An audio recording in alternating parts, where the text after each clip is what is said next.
cha ufalme kinakwenda kwa ulisi.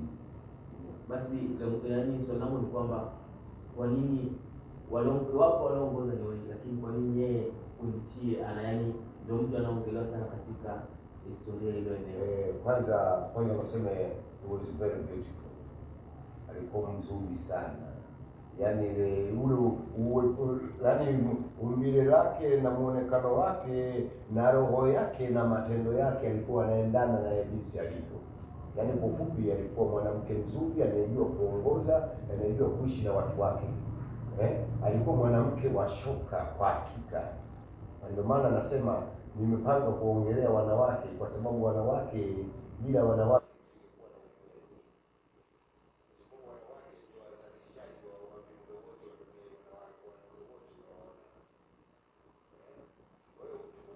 unabaki pale pale, tunawapa utukufu. Kama nilivyokuambia jana, mwanamke sometimes unatakiwa mama yako unatakiwa umpe ibada ya heshima.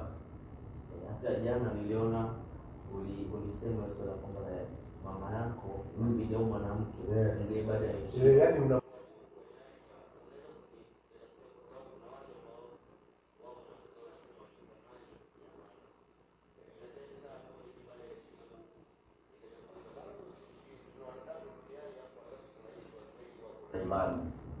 na imani zao walizopokea, walizojifunza, walizoletewa. Kwa hiyo watu wengi wana imani, lakini kuna imani mbili kubwa zinaongelea swala la mama. Hawa Kristo wanamuongelea mama na Waislamu wanamuongelea mama. Mama ndio foundation wa msingi wa ulimwengu. Bila mama, kama nilivyokuambia, hakuna dunia. Mama anabeba mtoto miezi 9, wengine miezi 10.